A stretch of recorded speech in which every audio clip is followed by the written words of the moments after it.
Lição 9.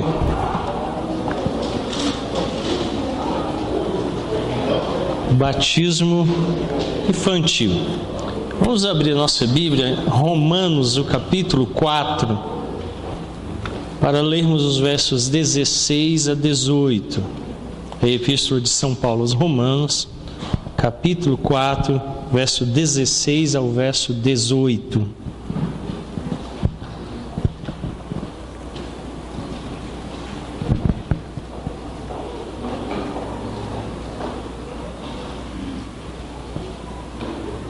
Romanos 4, 16 a 18. Essa é a razão por que provém da fé, para que seja segundo a graça, a fim de que seja firme a promessa para toda a descendência, não somente ao que está no regime da lei, mas também ao que é da fé que teve Abraão, porque Abraão é pai de todos nós, como está escrito: por pai de muitas nações te constituí, perante aquele no qual creu, o Deus que vivifica os mortos e chama à existência as coisas que não existem. Abraão, esperando contra a esperança, creu, para vir a ser pai de muitas nações, segundo lhe fora dito: assim será a tua descendência. Bom, o tema do batismo infantil, a doutrina cristã que foi negligenciada no período da Idade Média, no que diz o uso bíblico dela. E depois da Reforma Protestante, ela foi abandonada pela Igreja Cristã praticamente por causa do uso errôneo pela Igreja Católica Apostólica Romana. Nosso primeiro tópico diz respeito ao batismo infantil e à continuidade do pacto da graça. Aqui nós precisamos dar uma pequena pausa para compreender um pouquinho sobre o pacto, a aliança. Nós vimos o sermão em Êxodo que a aliança ela é estabelecida por Deus através de sangue, e ela é unilateral, é Ele que mantém.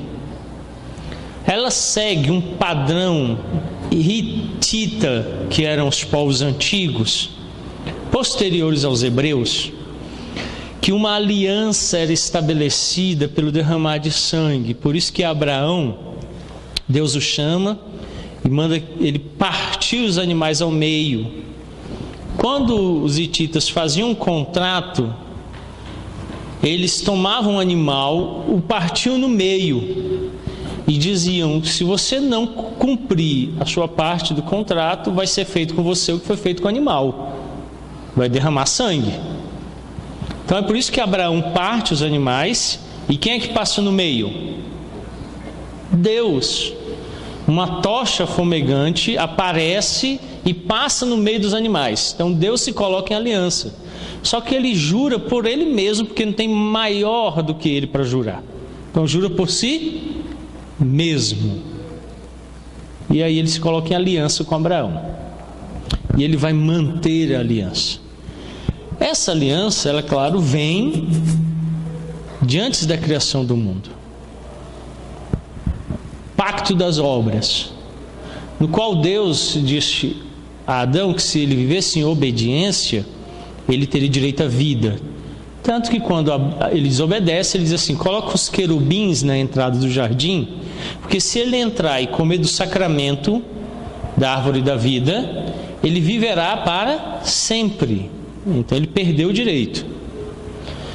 E aí Deus, então, em Gênesis 3,15, estabelece o fato de que vai vir um descendente, o Cristo, que vai libertar o seu povo desse estado de queda. E a partir daí, então, toda a Escritura é permeada por essa verdade.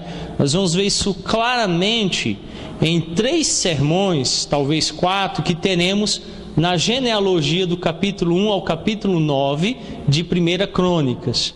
A genealogia aparece ali para nos contar essa história. Então, cada nome que aparece na genealogia ali tem um significado histórico, cronológico e teológico.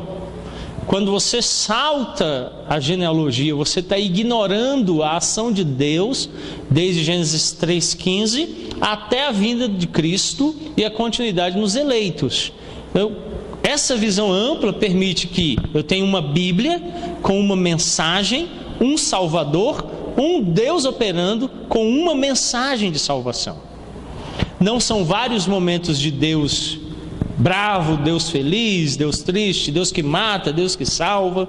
Não são várias Bíblias que não se coadunam, não são várias mensagens, nem várias possibilidades de salvação, nem vários salvadores. É uma única mensagem, um único Cristo, uma única mensagem, um único Deus e uma única aliança. Essa aliança ela vai se apresentando em momentos distintos. Por exemplo, a senhora é casada com Elias há quanto tempo, dona Thelma? 29 anos, quase a minha idade já. Quando fez 25 teve uma festão, não teve, dona Thelma? O Vitor até cantou aqui na frente com o Gabriel. Foi bonito, fizeram um show aqui. Aí a senhora ganhou outra aliança do Elias, não ganhou? Aí a senhora foi lá no cartório, divorciou e aí casou de novo com Elias. Ah, mas não trocou aliança? É outro casamento então, não é não? O Vitor tem agora 2 pais e 2 mães. A mãe do casamento antigo e a mãe do casamento novo. É assim, Vitor? Agora é madrasta, é? É o mesmo casamento, não é? Só que na renovação da cerimônia, o que aconteceu? Trocou a aliança. Trocou a aliança. Mas o casamento é o mesmo. Então Deus estabeleceu uma aliança. Mas esse pacto que ele estabeleceu tem vários sinais que vão sendo renovados na caminhada. Não significa que a aliança mudou, que o pacto mudou. O sinal é que vai mudando. Então Elias e Thelma casaram uma vez. Quando eles completaram 25 anos, eles fizeram bodas de, eu não sei qual é, de prata. Aí ela foi lá com Elias, fez um modelo diferente da aliança. Mas o pacto é o mesmo, só o sinal agora que é diferente. Então quando ele apresentou um pacto em Adão, ele usou um sinal, foi a árvore da vida. Quando ele fez um pacto, que é o mesmo, com Noé, ele apresentou um outro sinal. Qual foi o sinal em Noé? Começa com A e termina com coíris. Isso, arco-íris. Então ele usou o arco-íris. Quando ele fez um pacto com Abraão, qual foi o sinal? Circuncisão. Depois, então, ele vai continuar sempre apresentando sinais de um mesmo pacto, que vai se renovando. E aí no Novo Testamento, a circuncisão saiu e entrou o batismo. A Páscoa saiu e entrou a Santa Ceia. Então, é a mesma aliança, o mesmo pacto, com sinais diferentes de renovação. Então, o que nós estamos tratando aqui é disso, desse pacto contínuo, um pacto, um Salvador, um Deus e um povo. E nessa caminhada cronológica e histórica, daí no presbiterianismo nós temos uma doutrina que não tem em outras denominações em solo brasileiro, só na Igreja Reformada Suíça e na Igreja Reformada Holandesa. Não todas, mas parcialmente algumas holandesas, que é a revelação progressiva das Escrituras. O que significa isso? Progressivamente Deus vai se revelando na história. O que ele mostrou a Noé já é muito superior, muito inferior ao que ele mostrou a Daniel. E o que ele revelou a Paulo já é muito superior ao que revelou a Daniel. E o que ele nos revelou, diz as Escrituras, é muito superior ao que ele revelou a todos os heróis da fé. Abra sua Bíblia em Hebreus capítulo 11. Epístola aos Hebreus, o capítulo 11.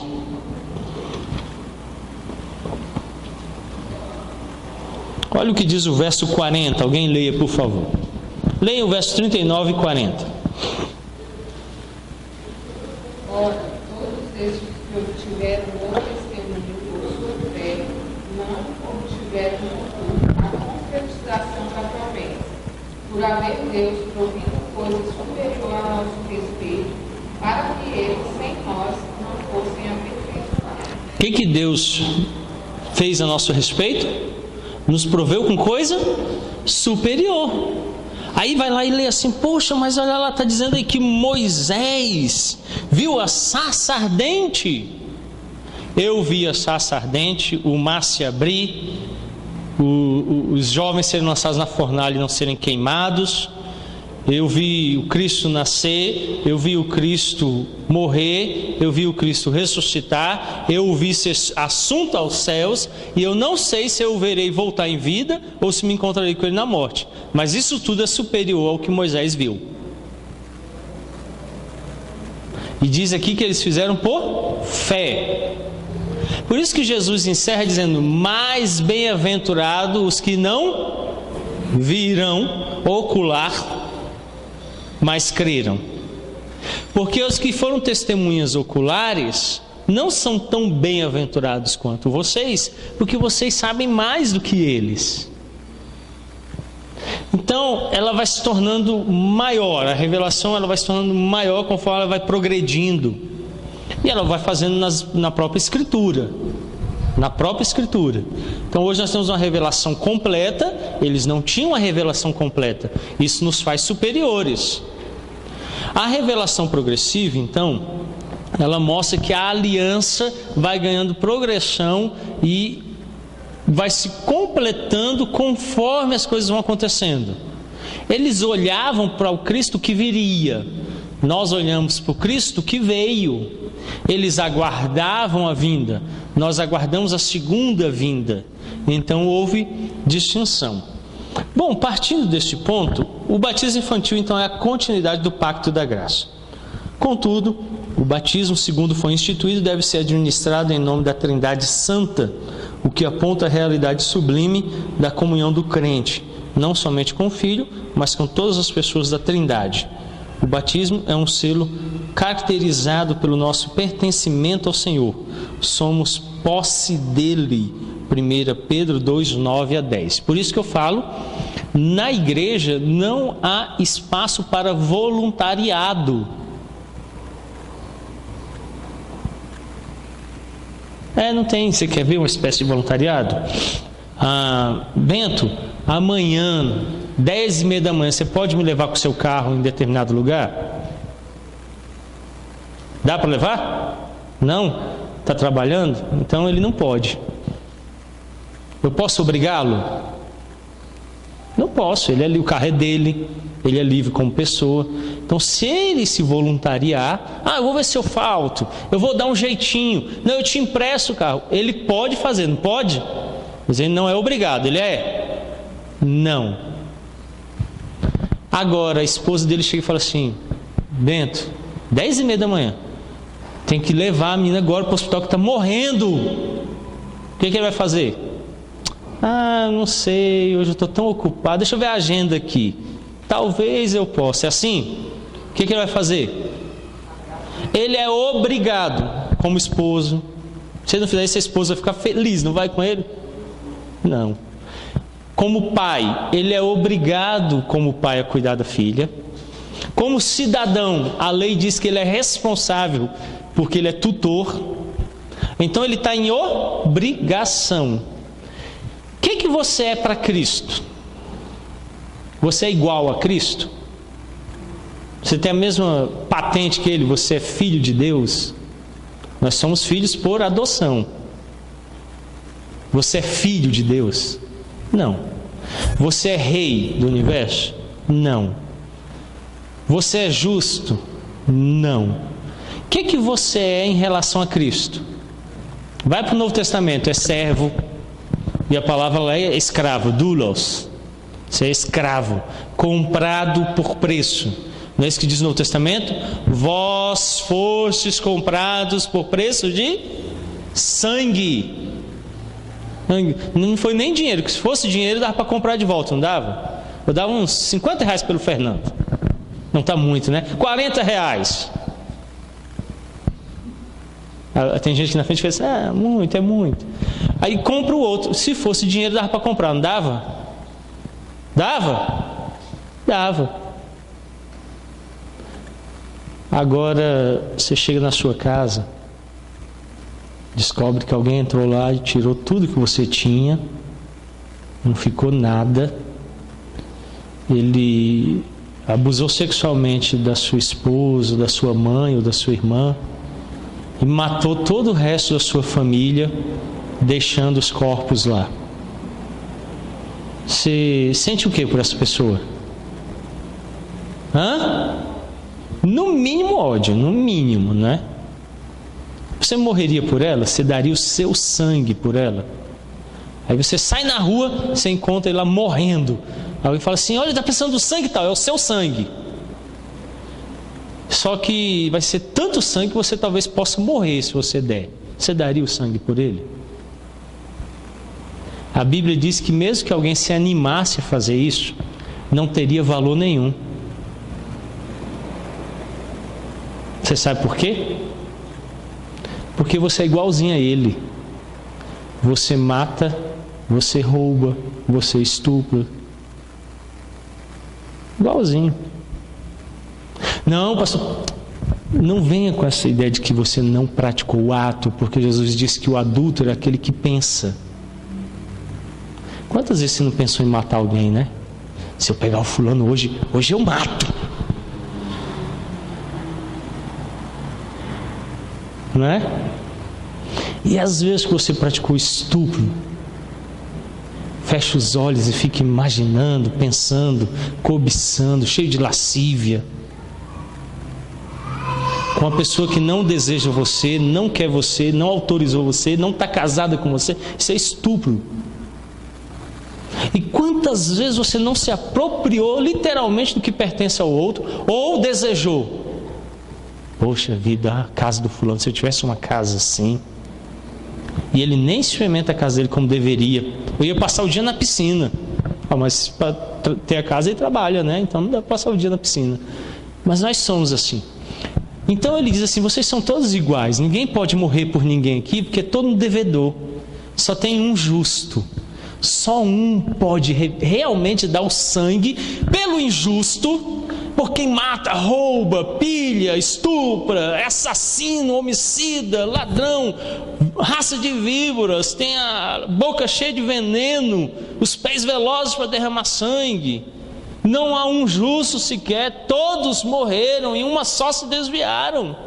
Só Ele pode morrer por vocês, porque só Ele é justo. Então não é só uma questão de transferir o sangue para o outro, porque a Bíblia diz que alguém pode até se animar a fazer isso, mas é porque o sangue não tem valor, é sangue sujo, igual o do outro. Então para que ele tenha poder de remir, precisa ser sangue justo. Só Ele pode fazê-lo. Porque a gente olha e fala assim, se eu estivesse lá também, os soldados me levassem, até eu morria crucificado, né? Até eu. Morrer é fácil. Só que não foi só o ato de ser levado pelos soldados e morrer. Tem a ideia de que ele era justo. Então, é algo muito mais amplo do que nós temos feito. Por isso, eu sou comprado por esse preço de sangue. Sou escravo, propriedade exclusiva dele, sacerdócio, chamado e feito o que somos. Então é dever, é obrigação. Toda vez que eu sou chamado, eu devo obedecer à voz do meu Senhor. É por isso que ele é chamado Senhor. Ele não é alguém a quem, ele é alguém além. Então ele é kurios, do grego, a expressão maior, um senhor de escravos, um senhor político, um senhor soberano. Não é alguém igual, é alguém além. Então, a submissão. Então, nós fomos comprados por Ele. O batismo aplica um selo de pertencimento. Eu pertenço, sou propriedade. Então, quando você abre meus livros, na minha Bíblia aqui, está constando o meu nome aqui,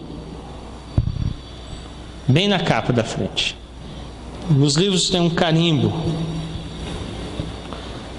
Ali é um selo de pertencimento, de propriedade. Então nós somos selados no batismo como que pertencendo a Ele. Somos agora propriedade dEle. Somos pertencentes a Ele. Portanto, somos, por meio do batismo, sustentados e fortalecidos na intimidade de relação espiritual com o Senhor da aliança. No batismo, nós agora passamos a ter um momento de relação, de intimidade com Ele. A mesma coisa acontece no casamento. Muita coisa eu não falei ou não experimentei com a Elaine, porque é propício ao casamento. Então eu não sabia o período menstrual dela. Você já imaginou, Moisés? O cabra chega na sua casa namorar sua filha. E aí, qual é o período menstrual da sua filha? Você olhar e falar, mas que história é essa, doido? Não é verdade? É uma coisa que ninguém tem que saber. Não interessa a outra. Para que ele conheça isso, ele tem que entrar em um relacionamento de intimidade. Quando é que esse relacionamento de intimidade é possível? No casamento. Fora é um assunto estranho, vocês concordam comigo? Que não diz respeito. Não é verdade? O cara vai perguntar isso. Para nascer lá, como é que é o nome da sua pequena lá, hein, Ricardo? Luísa. Eu já imagino ela chega lá com um motoqueiro, com piercing, estaciona a moto. Pai, vem cá conhecer o namorado, cheio de tatuagem. Aí ele chega e fala assim, ei, sogrão, tal, onde é o quarto que eu vou dormir? Meu rapaz, não tem espaço, é só na sala. Aí depois ele vai ganhando intimidade, né? E ele passa a ser da família, né? Quando ele tirar os piercings, raspar as tatuagens, vender a moto, comprar um carro de família. Aí o Ricardo já está rindo agora, ele estava sério, ele já começou a sorrir, o cara já está mudando, né? Então ele vai se incorporando numa vida de intimidade com o passar do tempo. Então hoje meu sogro às vezes chega e ele compartilha situações da família que ele não compartilharia comigo se eu não fosse da família. Porque agora eu sou da família. Antes você não era família de Deus, você não era filho de Deus. Mas agora você, pelo batismo, adquire um status de intimidade, de relacionamento pessoal, íntimo.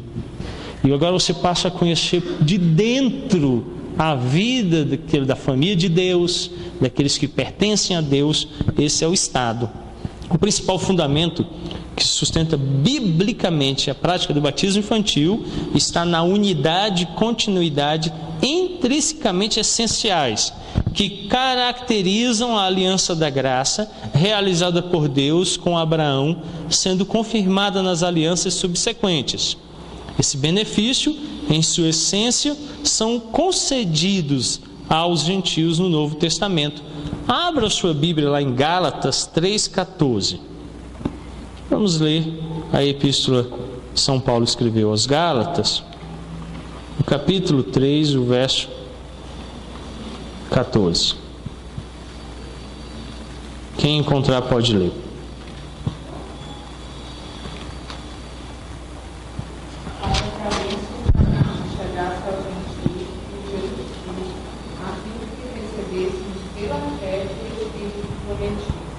Então ele declara que a bênção de Abraão chegasse aos gentios, porque senão faziam parte da comunidade de Israel. Então esses benefícios alcançam os gentios.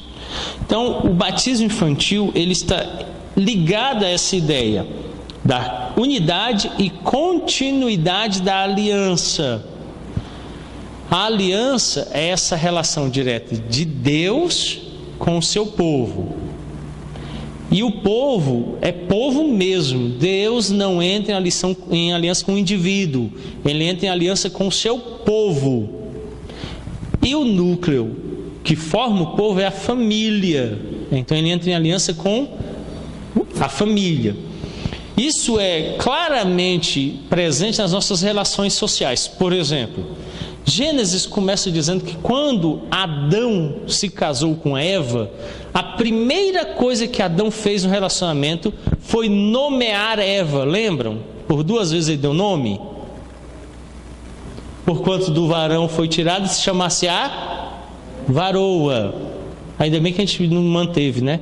Senão, porquanto foi casado com Carlos, será chamada Carla, né? Williarina, né? Vitor, Vitarina. Ia ter que ser tudo assim, né? Moisés, Moisésa, né? Ia ter que ser nessa direção as coisas. Aí ele disse, depois ele chama ela Eva. Quem que a nossa sociedade faz de espelho aí? Quando nós nos casamos, o que acontece? A mulher recebe o nome do marido. É reflexo bíblico na sociedade. Refletiu. Outra coisa que a nossa sociedade civil reflete das Escrituras. Deus tem um relacionamento comigo, mas Ele estende aos meus filhos esse relacionamento. Na sociedade civil, quem trabalha sou eu. Sou eu. De quem é o salário? Meu. Então que o Isaac vai trabalhar, é assim que funciona? O que acontece? Até os 17 anos, 11 meses e 29 dias, ele tem direito a tudo, né? Depois daí em diante vai trabalhar, né? 18 anos, trabalhar, cara. Aí eu respondo por ele, dando comida. Se ele faz alguma coisa, ele está com 14 anos, ele joga uma pedra, quebra o vidro da casa da dona Nilda. A senhora vai lá discutir com Isaac, dona Nilda? A senhora vai falar com quem? Então fala com a mãe também, dona Nilda. Ela vai procurar os pais lá, né? E vai falar, ô pastor, quebrou lá o meu vidro. Aí eu falo assim, ó, não quero saber, o problema é seu. Aí ela contrata advogada, a vizinha advogada. A advogada entra na justiça. Quem é que a justiça vai cobrar? Do Isaac? De quem? De mim. Quem é que responde por ele? Quem? Mas não é injusto isso? Quem jogou a pedra foi ele. Não foi ele? É eu que respondo. Não importa se ele fez certo ou errado, sou eu que respondo. Sou eu que respondo. Então se acontece alguma coisa ruim com ele, quem responde? Sou eu. Se acontece alguma coisa boa, quem é que responde? Sou eu. O menino vai lá, estuda, tira 10. Aí a professora vem, parabéns pai, seu filho é excelente. Então tudo é o pai e a mãe. Eles respondem. Isso é um reflexo. Nós respondemos pelos nossos filhos. Deus fez assim. Então se eu dou comida, dou roupa, dou dinheiro, dou casa, dou cuidado, amor, carinho, instrução, chega no espiritual não pode dar. É assim? Por quê? Também o espiritual entra. Então a aliança que ele estabeleceu comigo também é dada ao meu filho.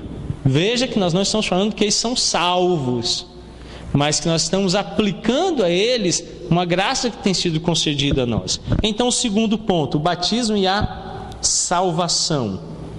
O pacto da graça que o Senhor Deus firmou com o homem é a garantia de cuidado eterno e a certeza de um relacionamento íntimo com o Senhor por toda a eternidade. As Escrituras sempre enfatizaram essa realidade graciosa da aliança. O pacto deve ser compreendido como um instrumento de redenção e como uma garantia da vida em sua plenitude, conforme firmada por Deus, que é caracterizada por um relacionamento de amor com o Senhor, que se expressa por meio dos sacramentos. O batismo infantil aponta a realidade que o pacto comunica. O pacto da aliança é soberanamente administrado pelo Senhor Deus da aliança. O Deus soberano que vem até o homem miserável e pecador para estabelecer com ele um relacionamento de amor divinamente administrado e determinado unilateralmente, conforme o conselho de sua graciosa vontade. Desse modo, a garantia de salvação em momento algum da história dependeu da capacidade de cumprimento das exigências do pacto pelo ser humano. Lembremos-nos que não se trata de um contrato firmado entre partes iguais, mas sim uma aliança determinada em seus termos, pelo Deus Criador de todas as coisas, que amorosamente vem ao homem pecador para entrar em uma aliança de vida ou morte com esse miserável, indigno e incapaz de promover sua própria salvação. Cristo, então, é o cumprimento da aliança. Vamos responder algumas perguntas, eu quero que vocês falem. O que é que salva o homem? Não é a fé, não são as obras, nem a igreja. O que salva o homem? Cristo. Cristo é que salva o homem. Não é o batismo, não é a igreja, não são as obras, é Cristo, a pessoa de Cristo e a obra dele. Quem dá Cristo aos homens? Deus. E ele dá a todos os homens? Ele dá a quem? Aos que são altos, os baixos, careca, aí é calvinista mesmo, né? Quem tem muito cabelo. Ele dá a quem? Aos eleitos. Quem são os eleitos? Vocês sabem? Ninguém sabe. Ninguém sabe. Então a gente sabe que é por Cristo, quem dá é Deus, a quem Ele quer, nós não sabemos quem são essas pessoas. Mas Ele ordenou que nós preguemos a toda a criatura, porque eu não sei quem é. Mesmo porque a pregação tem duas funções. A primeira, chama os eleitos a Cristo e espanta os ímpios, espanta o lobo, condena o ímpio.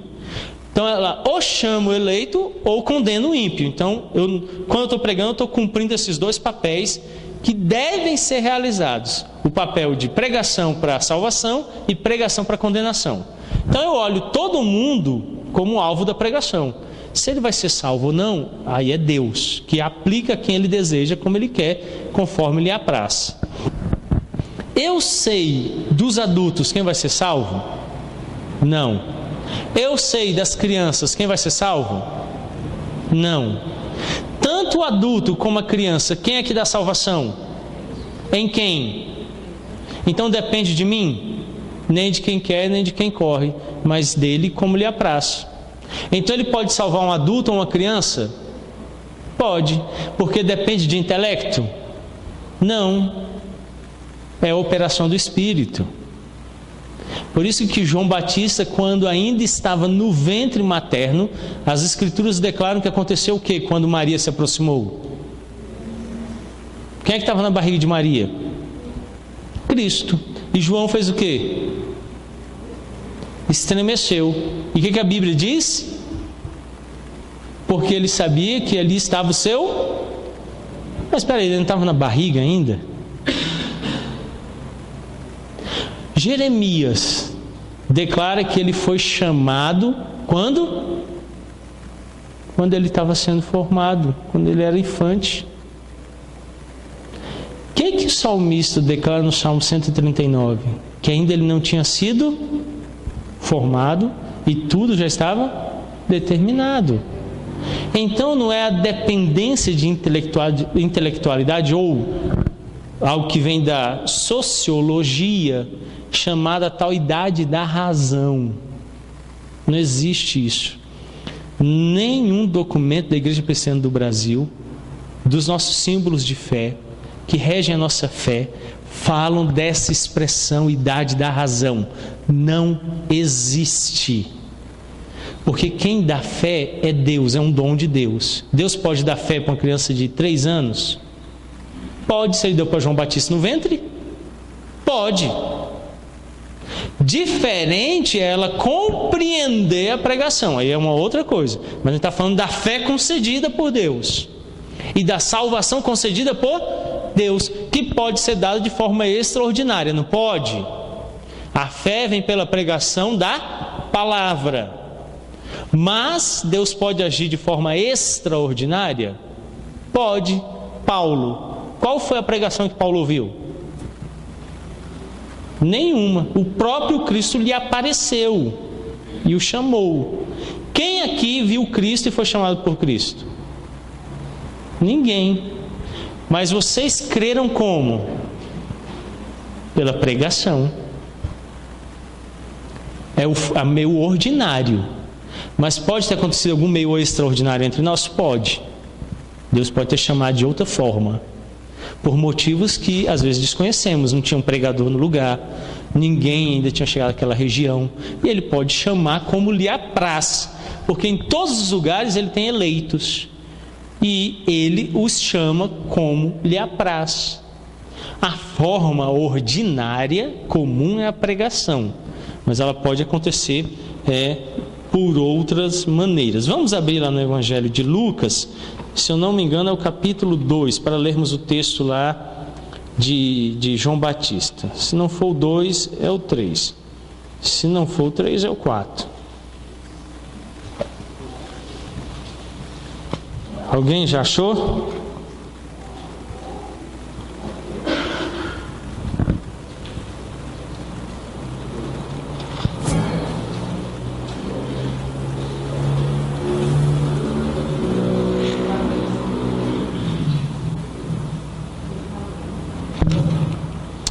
Capítulo 1, verso 39.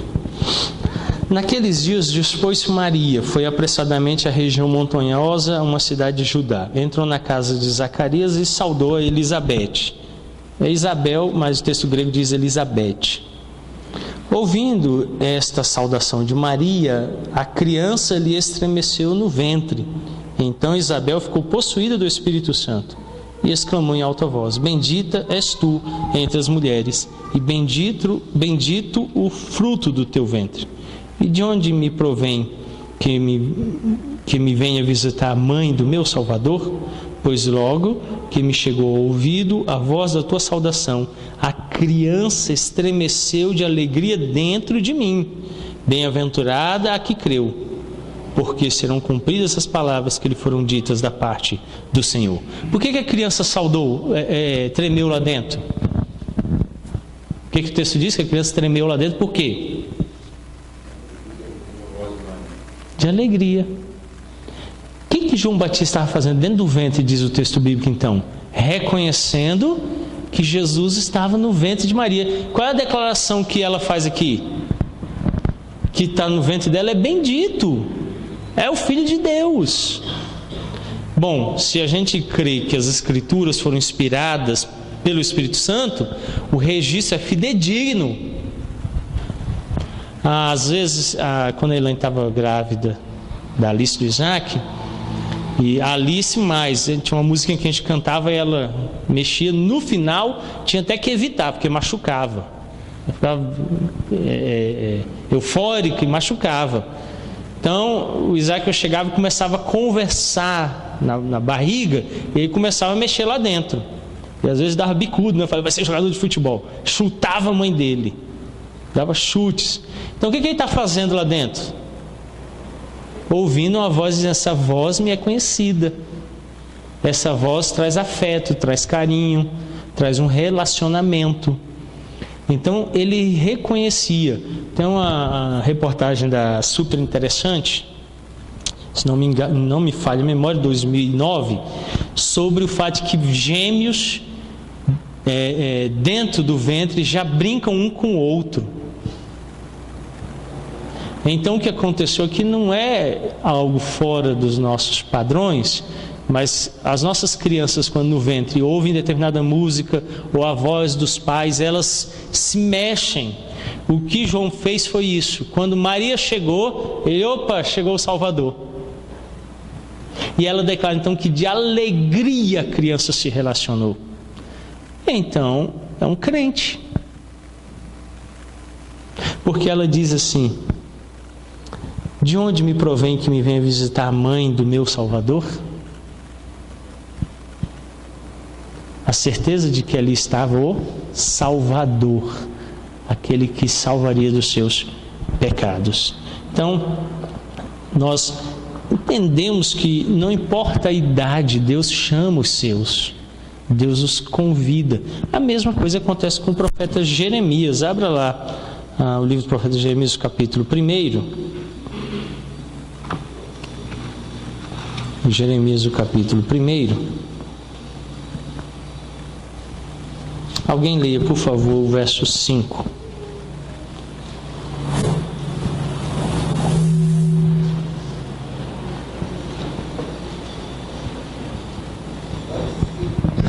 Antes que eu os formasse no ventre da terra, eu os conheci, e antes que saísse da madre, eu te constituí profeta às nações. Então, ele usa 3 expressões diferentes aplicadas ao profeta. A primeira expressão é que antes dele ser formado no ventre, ele já era conhecido.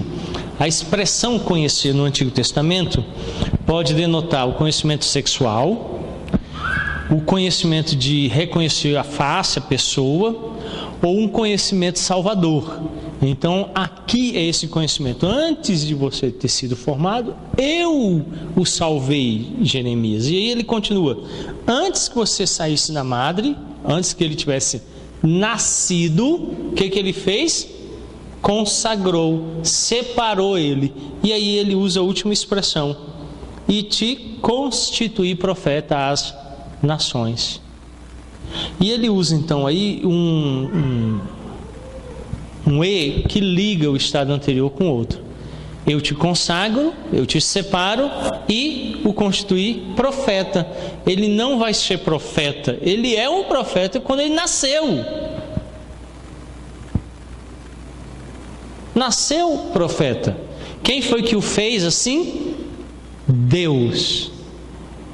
Deus. É por isso que ele diz: eu faço o mudo e eu faço o que fala.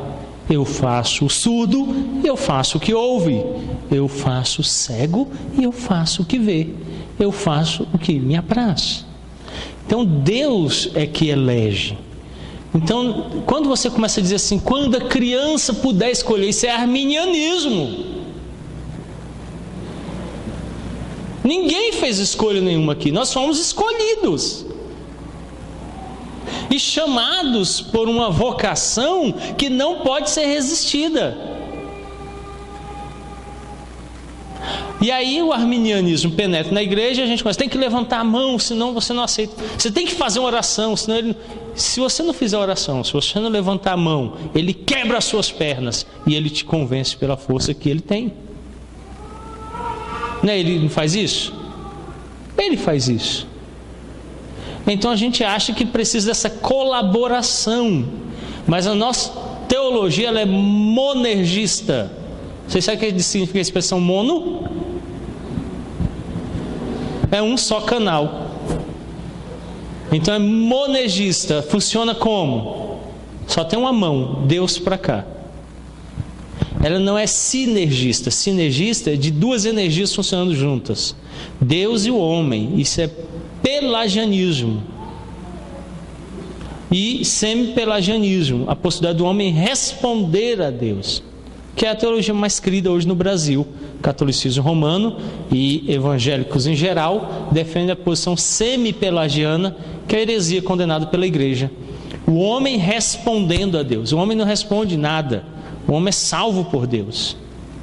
Então é esdrúxula a ideia de que o Vitor sofre um acidente.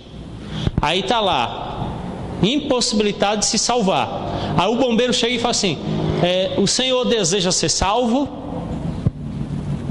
Aí o Vitor: dá um tempinho aqui, eu vou pensar, calma aí. Ah, não, hoje não, volta amanhã. É assim, Vitor, que funcionaria? Em vez de você estar lá afogando, bebe água, sai. Nessas horas respira bem fundo e bebe água, fica calmo. Está lá afogando. Aí chega lá a lancha.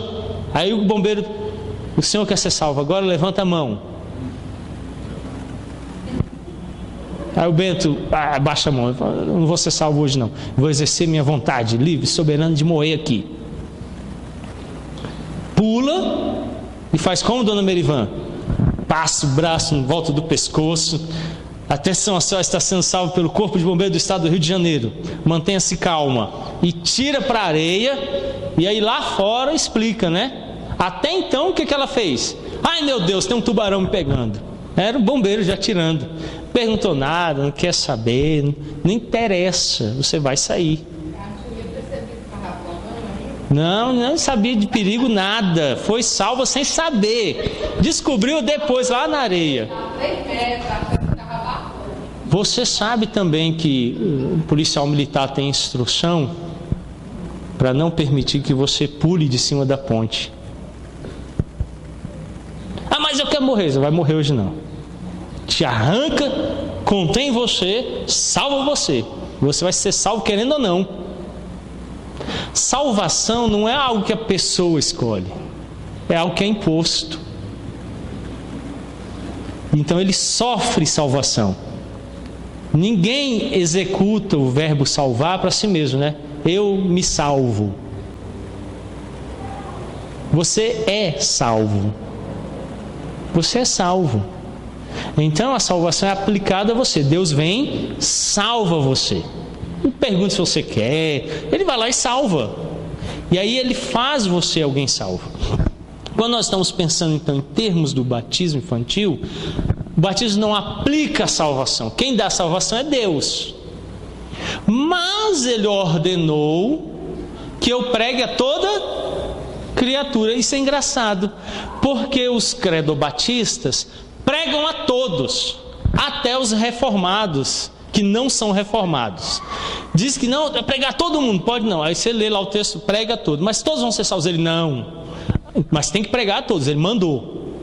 Aí você vai falar assim, todo mundo que recebe o batismo infantil vai ser salvo? Não, mas ele mandou. Eu sei se vocês todos vão ser salvos? Não, mas ele me disse, vai e prega toda a criatura. Eu vou lá e prego. Ele mandou, eu só prego. Eu sei se meus 2 filhos vão ser? Não sei, mas ele me mandou batizar. Eu vou lá e batizo. Então, é uma questão de obediência em primeiro lugar, de cumprir o que ele ordenou. Ao pregar, acontece uma coisa interessante. Nós defendemos, ao contrário do que surgiu no meio brasileiro hoje, uma heresia contrária à doutrina presbiteriana, exposta nos símbolos de fé, a doutrina da graça comum. O que a doutrina da graça comum é? É um meio pelo qual Deus aplica o bem a todos os homens, porque todo o bem procede de Deus. E o bem, ele tem 2 finalidades. A primeira finalidade é aplicar a continuidade aos homens. Quando Deus faz chover, ele faz chover sobre o bom e o mal. Com isso, ele dá continuidade na raça humana. E o segundo, ele refreia o mal. O bem comum refreia o mal, freia o mal, dá uma parada no mal. Quando eu prego, eu faço isso. Então eu venho aqui hoje de manhã e preguei sobre a cobiça. Se há um ímpio entre nós, ele não crê em Deus, ele não é filho de Deus, mas ouvindo a pregação do preceito moral, o preceito moral o freia. Então todo ímpio, por mais ímpio que ele seja, ele sabe que é errado roubar, ele sabe que é errado cobiçar, ele sabe que é errado ter inveja. E esse sentimento o refreia nas suas ações. Para ele naquilo que ele tem praticado de mal. E não permite que ele avance completamente na prática do mal. Então, quando nós estamos aplicando essa graça, nós estamos fazendo isso. Se você olhar a história de Israel, você vai ver sempre 2 sementes em oposição. Nós vamos ver isso em 1 Crônicas. Então tomemos Esaú e Jacó. Quem era o salvo aí? Quem é o salvo de Esaú e Jacó? Jacó. Antes de nascer, a gente sabia disso? Sabia, porque o texto declara lá que antes deles terem nascidos, o que Deus fez? Escolheu um e preteriu o outro. Nós sabemos. Lá o pessoal sabia disso? O papai deles e a mamãe? Não. Quando eles nasceram, quem é que foi circuncidado? Só Jacó? Esaú é um pecadorzinho, deixa ele para lá, foi isso? Um ganhava Bíblia e o outro ganhava tridente. Quando chegava Halloween, ele vestia um de anjo e o outro de demoninho, era assim? Não, porque eles eram presbiterianos, não celebravam isso, né? Mas eles não tinham essa distinção. Quando nasceram os dois, quem foi circuncidado? Os dois. Quem recebeu o sinal da aliança? Os dois. Então, enquanto eles cresciam, tanto Jacó quanto Esaú tinham uma noção clara de quem era Deus, do que Deus pretendia para eles e de como Deus se relacionava com eles. Concordam comigo? Toda vez que eles iam no banheiro, eles falavam assim: papai, por que meu pipiu está assim? Ô meu filho, porque Deus ordenou que fosse circuncidado. Por quê? Porque ele entrou em aliança conosco, ele seria o nosso Deus e nós seríamos o povo dele. Mas o meu colega lá da escola, eu cheguei lá na escola, o meu colega ele circuncidou agora. Os povos ao redor circuncidavam com 14 anos de idade, quando eles passavam da infância para a vida adulta. Nas escrituras não tem período de adolescência nem juventude. Eles passavam da infância para a vida adulta, 14 anos. Eu falei, meu colega foi circuncidado agora, com 14 anos. Quando que eu fui circuncidado, que eu não lembro? Você tinha 8 dias de vida. Por que a gente circuncida na data diferente da deles? Porque eles estão circuncidando para mostrar que eles se tornaram homens. Nós nos circuncidamos para mostrar que nós somos dependentes de Deus. Me conta mais. Então, a dor prefigura o pecado, o sangue, a necessidade de remissão, a retirada do prepúcio, a pureza, e a criança lá aprendendo do pai. Tanto Esaú quanto Jacó tiveram a mesma instrução. Esaú tinha uma compreensão clara de quem era Deus e do que Deus fazia. Se ele preteriu a Deus, ele o fez sabendo quem é Deus. E Jacó cresceu sabendo quem era Deus também. Então os meus filhos estão sendo instruídos nessa direção. Quem é salvo da lista do Isaac? Eu não sei. Quem sabe? Deus. Qual é o papel que ele me deu? Instruir os dois de quem ele é. Se eles vão crer ou não, é Deus que sabe. Mas o meu papel é instruí-los quem Deus é. Então eu os coloco em aliança com Deus, instruindo-os dentro dessa aliança, para que eles conheçam quem é Deus, que Ele me ordenou que eu faça assim, como Ele me ordenou que eu pregue. Então vocês já perceberam que a gente tem essa tendência? Eu estou andando aqui, aí eu olho, não vou pregar para aquele cara não, careca, não vou pregar para careca não. E outro careca, não vou pregar para ele não, deixa eu achar um cabeludo aqui. O Agel é cabeludo, vou pregar para o Agel. Nós não temos essa tendência de olhar a aparência? Temos. Eu vou pregar para o Bento. Mas o Bento, ex-militar, rapaz, isso aprontou na caserna que não é pouco não. Vivia de bagunça, não vou pregar para esse cara não. Mas o Ricardo, você serviu, Ricardo? É um santinho, já é crente praticamente, vou pregar para ele. Nós temos essa tendência, sabiam? De olhar a aparência, a vida e dizer assim, aquilo lá não vai ser crente não, então vou pregar para quem eu acho que vai ser crente. Quando a ordem é pregar para toda criatura, pregue. Sim, Renata. Ontem, especificamente, eu tive uma conversa dessa capacidade falha de julgar. Nós estávamos lá no poço e estava todo mundo quieto, né? Primeiro, só eu e meu colega que não obedeceu. Eu estava lá no consultório e aí via aquela correria, aquele escândalo, e minha colega gritando, pegue ladrão. E aí aquele polícia sai do consultório e a polícia vinha entrando com um homem todo ensanguentado, assim, uma vaga, assim. O ladrão tinha entrado na casa dele, tinha batido nele, dado coronhada, ele ia ver lá para a sala para atender, e falando, né? E ele ia perguntando ele as coisas, e ele bem reservado, assim, bem contido nas respostas, sabe? E aí eu perguntando, ele estava com um corte na cabeça, sangrando muito, tinha que dar conta e tal, e aí eu perguntei o que tinha escrito aqui. Ele não foi coronhado. E aí eu peguei e falei assim, por isso que a gente tem que se vigiar, porque nessa hora, se a gente for olhar a nossa capacidade humana, dá vontade de exercer assim, de falar, não, esses assaltantes têm que ir para ser morto, né? Para a pena de morte. E aí ele ficou calado. O homem ficou calado, preso. E aí, cara, atendendo, chamando o mundo para o hospital. Depois, aí a polícia lá perguntando ele, eu fui chamar o médico, quando eu voltei, a polícia falando assim com ele. Mas tem alguma coisa errada ali, né? Porque já a terceira vez que entram na sua casa, fazendo a mesma coisa, aí me acendeu a luzinha vermelha. Depois, mais tarde, a gente ficou sabendo que meio que era um acerto de conta entre eles, sabe? E aí, no meu julgamento naquele momento, ele era vítima. Na realidade, ele não era vítima, né? Então, se eu fosse exercer a minha capacidade de julgamento, eu já tinha sido paga desde o início. E nós temos essa tendência de separar as classes e pessoas e grupos. Então aplique, Deus mandou você fazer isso a todos, porque independente de quem eles sejam, vai ter função, ou para salvação ou para condenação. Esse é o meu papel. Bom, pensando em termos do batismo e a família da aliança, a circuncisão também se apresentava como um testemunho de pertencimento do indivíduo à família da aliança. Consequentemente, apontava o recebimento certo da promessa de vida. João Calvino declara que há maior vantagem para os filhos dos crentes em serem criados pertencendo à igreja. Então, vamos pensar aqui. Se você for criado numa casa que ninguém lê nada, só assiste televisão, qual vai ser a maior tendência que você vai ter quando você for adulto? Ler ou assistir TV? Agora você cresce numa casa que tem livro em todo lugar, todo mundo lê.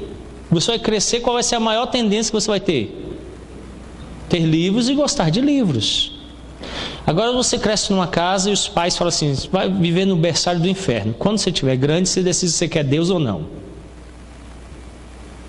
Agora uma casa onde os pais criam um filho dentro da igreja, ele não tem maior chance, maior vantagem? O presbítero Jorge, fez um quadro, assim, desse tamanho aqui, com um texto, e colocou na moldura, fica na estante lá no quarto da Alice, falando sobre o dia que ela foi batizada. E ele deixou uma mensagem para ela, falando: Alice, você era muito pequenina, no colo dos seus pais, quando Deus chamou você em aliança com Ele, e falando daquele dia.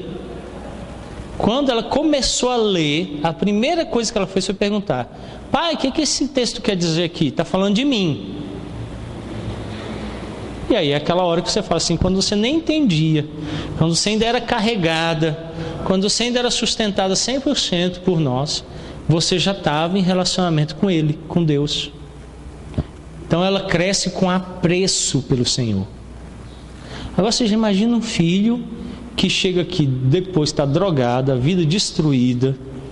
Aí o pastor olha e fala assim: filho, você nunca ouviu falar de Cristo? Ele fala assim: não, pastor, mas Ele é a solução dos seus pecados. Mas ninguém nunca me falou isso. Nunca me falou isso. Ah, mas seus pais são crentes. Eles nunca me falaram nada de Deus, nem de salvação, nem de igreja, nada. Nada. Então, os filhos precisam. Nós não os instruímos em todas as áreas. Então, por que não instruí-los nessa relação? Por isso, o batismo é responsabilidade dos pais. Primeiramente, devemos ter em mente que os filhos são presentes de Deus. Eu gosto muito do nosso sistema de governo, porque ele fala muito dessa ideia de um relacionamento pessoal com Deus. Um relacionamento pessoal com Deus. Foge das aparências religiosas. Por exemplo, o princípio de culto da Igreja Presbiteriana do Brasil declara lá que da visitação dos enfermos, ela só deve ocorrer se o enfermo pedir para o pastor.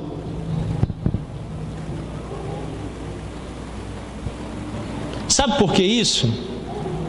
Porque é a obrigação daquela pessoa se relacionar com Deus independente. E quando eu vou ferindo essa esfera de relacionamento pessoal, ela vai se tornando dependente. Então vocês vão observar, por exemplo, no meu pastorado, que eu exorto, eu instruo, mas eu não fico vigiando. Já liguei para você essa semana pedindo para você orar, Moisés? Você orou, Moisés? Falei com você, Fernando. Você leu a Bíblia? Eu falei com você sobre suas roupas? Eu falei com você sobre o seu dinheiro, Tiago? Mas eu já instruí vocês sobre isso? Agora, no dia que você começar a pecar sobre esse assunto, é a esfera da igreja. A gente vem em disciplina. Mas eu não obrigo você a fazer.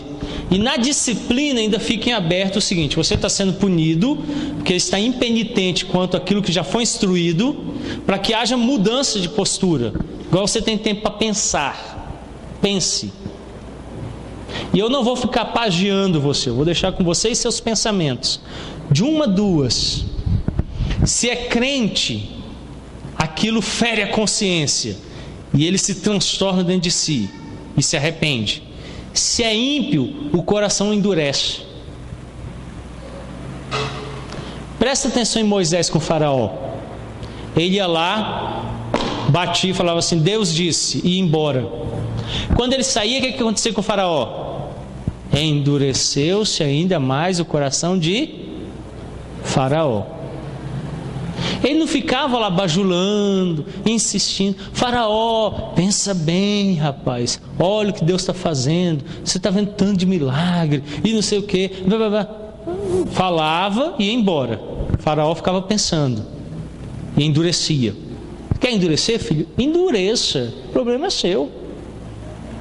Moisés só tinha que falar. Tinha que ficar lá exigindo. O que acontece hoje na igreja? Tem um sistema de pajem, fica pageando tão grande, tão forte, que a pessoa isenta. Ela se isenta. Ela fica na dependência total, 100% final do outro. Ah, o pastor não orou, eu não orei. Ah, o pastor não veio aqui para ler a Bíblia, eu não li. Ah, o pastor não me visitou, eu não fui para a igreja. Ah, o pastor não sei o que. Meu filho, o pastor faz fazer tudo isso, haja pastor para a igreja, né? Então ele tem que ter uma responsabilidade. O que é que o pai vai fazer? Ele tem uma responsabilidade para com o filho, de instruí-lo naquele caminho. Ele não tem que fazer por ele. Então alguns pais se culpam. Se culpam. Ah, pastor, eu fiz e ele não quis.